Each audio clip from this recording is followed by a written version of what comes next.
90 दिनों में आप ऐसा क्या करें कि आपकी गवर्नमेंट कॉलेज की सीट एग्जाम में कंफर्म हो जाए, पक्की हो जाए। ये उन चैप्टर्स की मैंने बात की जिसके वेटेज ज़्यादा है। ऐसा नहीं कि किसी चैप्टर से सवाल नहीं आते, इवोल्यूशन है उनसे भी सवाल आएगा, ह्यूमन हेल्थ डिजीज आपका 3 सेगमेंट है उनसे भी सवाल आते हैं। 90 दिनों में लास्ट के आपके जैसे से एग्जाम करीब आएगी, किन चैप्टर्स को आप रिवाइज करोगे, कितना ज़्यादा रिवाइज करोगे, ये इसके वेटेज तय करेंगे। सही बता रहा हूँ, अगर आपने इन चीज़ों को फॉलो कर लिया तो आपके सिलेक्शन को कोई रोक नहीं सकता। हेलो बच्चों, क्या हाल चाल है? आई होप आप बहुत अच्छे से होंगे और आपकी स्टडी भी बहुत अच्छे से चल रही होगी। आज हम लोग लास्ट के 90 डेज जो हैं बचे हुए आपके नीट के लिए, उस 90 दिनों में हम ऐसा क्या करें कि आपका स्कोर 650 प्लस हो जाए या आपका जो गवर्नमेंट कॉलेज में सीट है कंफर्म हो जाए। तो पहले तो ये 90 दिनों को आपको बहुत अच्छे से यूटिलाइज करना है। इसमें जो सब्जेक्ट है आपके फिजिक्स है, केमिस्ट्री है और बायो है। और आपको पता है कि नीट 2025 का जो पेपर रहा है उसमें बायो और केमिस्ट्री ने अहम रोल प्ले किया था, या उसका अहम रोल था आपके एग्जाम में, उसके सिलेक्शन में अहम रोल था इन दोनों सब्जेक्ट का।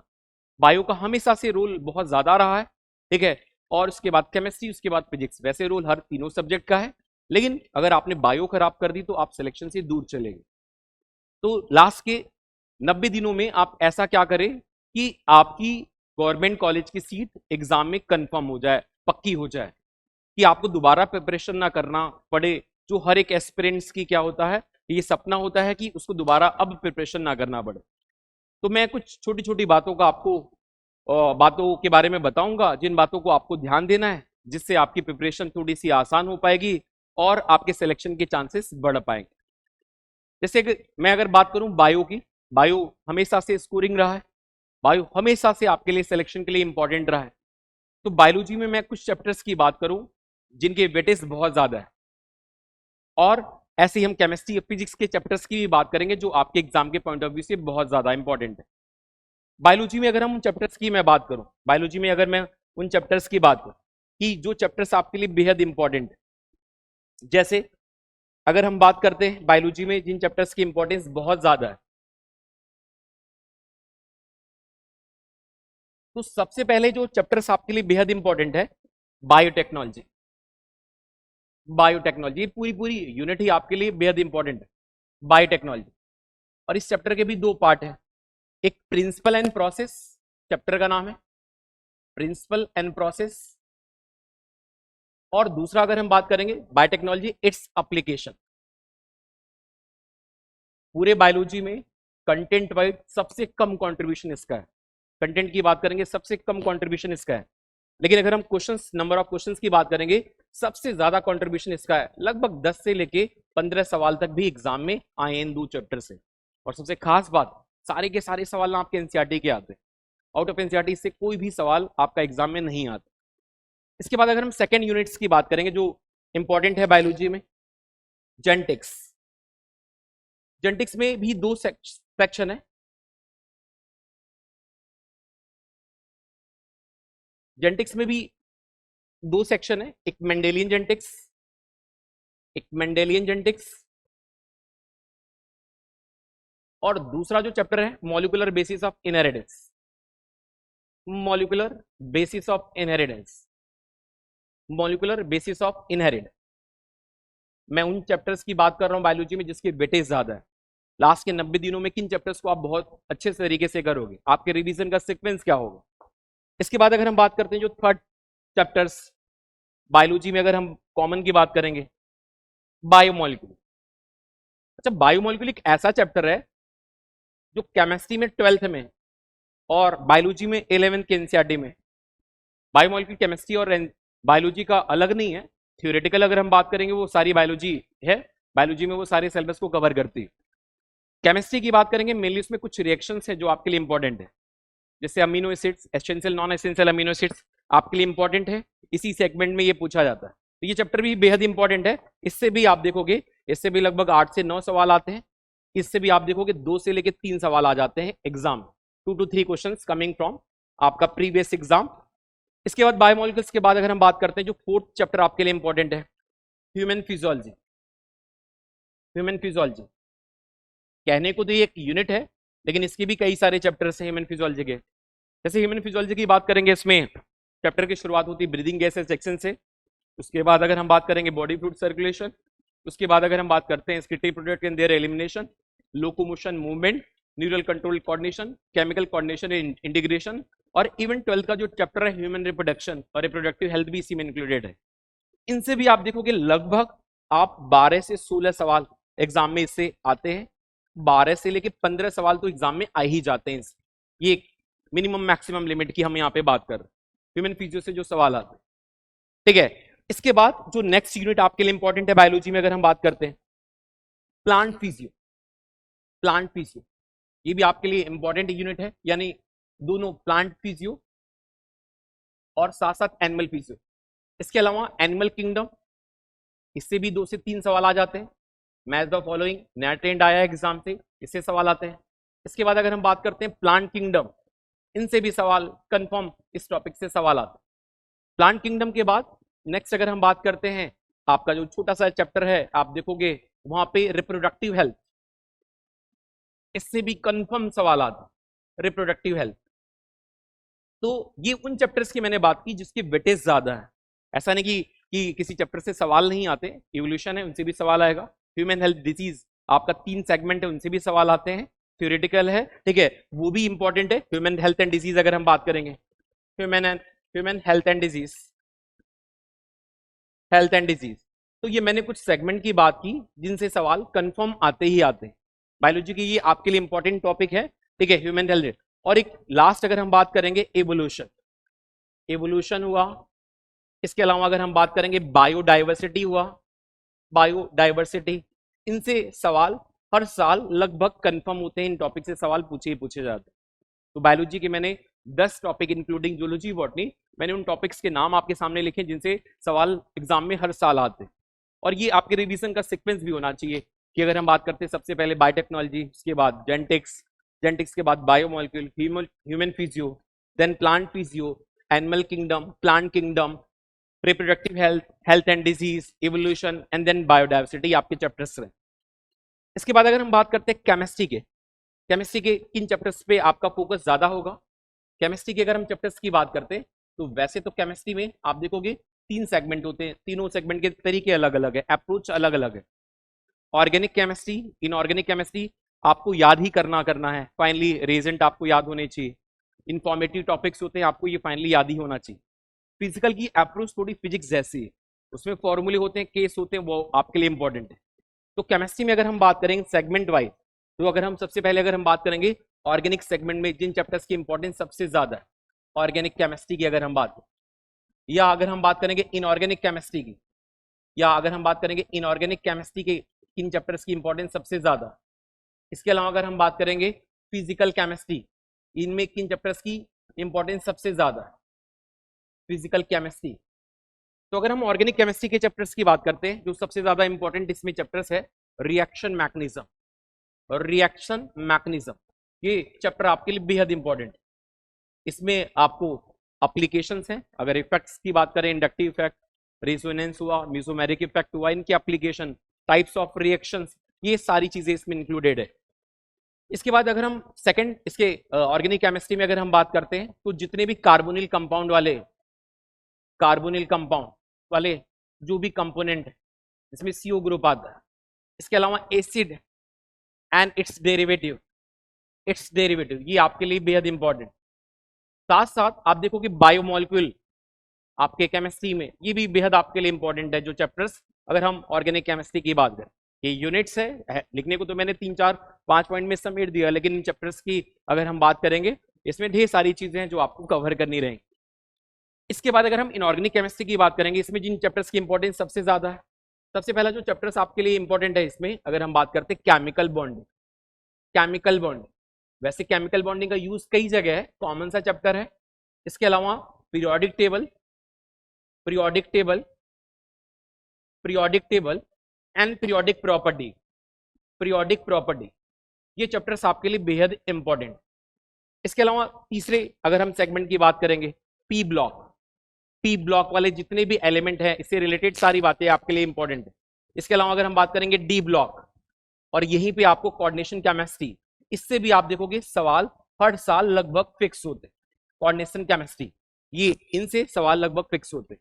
ये मैंने कुछ आपके इनऑर्गेनिक के टॉपिक्स के बारे में बात किया।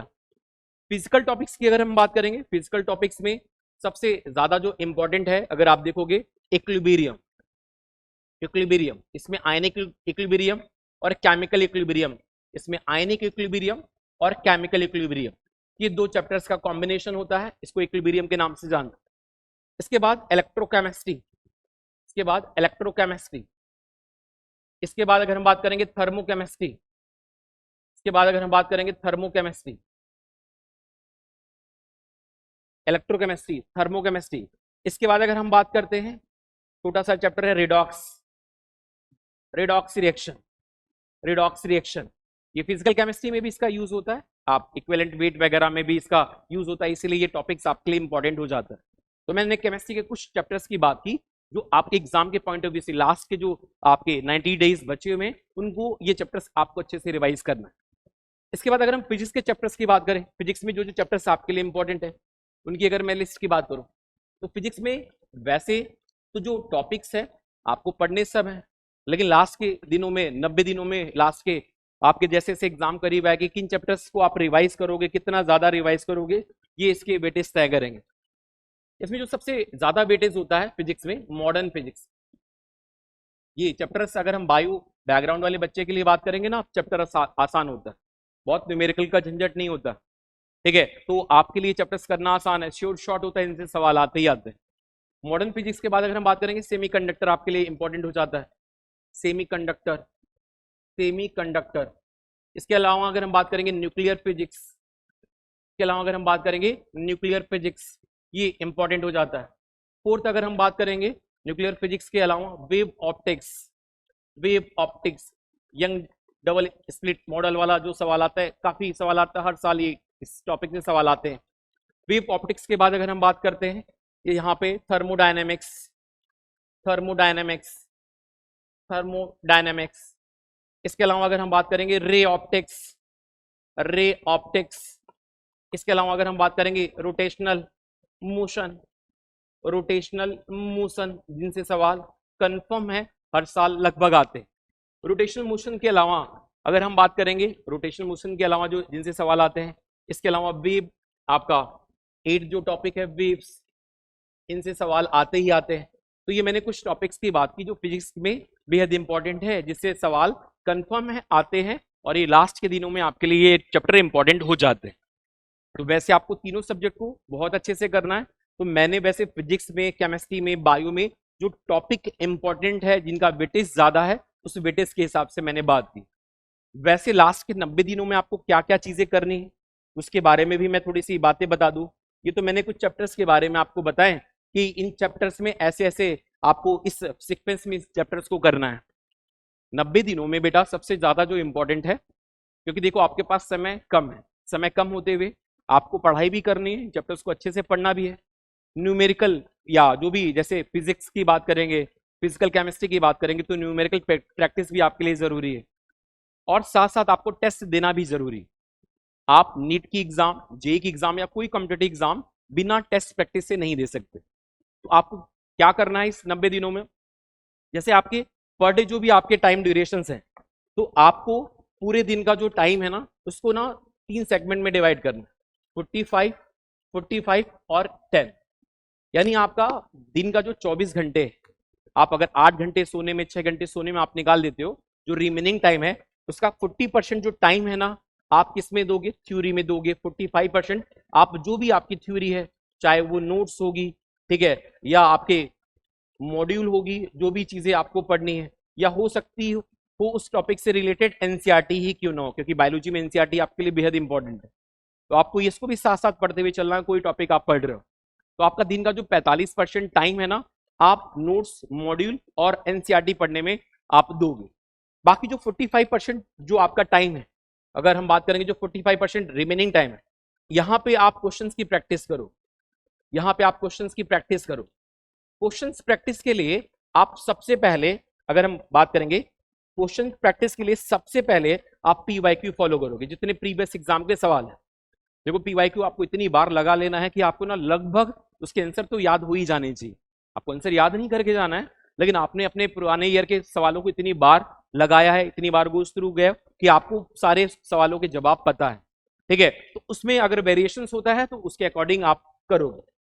पीवाईक्यू के अलावा आपके जो मॉड्यूल्स हैं या डीपीपी अगर आप जिनसे लगा रहे हो पूरे साल, जिस चीजों को फॉलो किया होगा, क्वेश्चन प्रैक्टिस के लिए आप उसको इस्तेमाल कर सकते हो।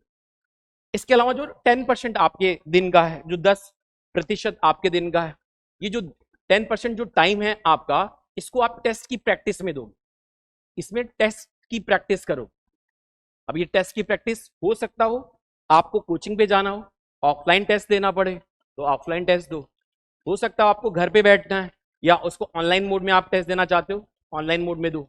या घर पे आप क्वेश्चंस का वहां पे आपने फोटो स्टेट कराया और उसकी प्रैक्टिस कर रहे हो, तो आपको ये सारी चीजें आपको इसी सीक्वेंस में क्या करना है, फॉलो करना है। तो मैंने आपको पूरे 90 दिनों में कैसे आपको टाइम डिवाइड करना है वो उस तरीके से मैंने आपको बताया।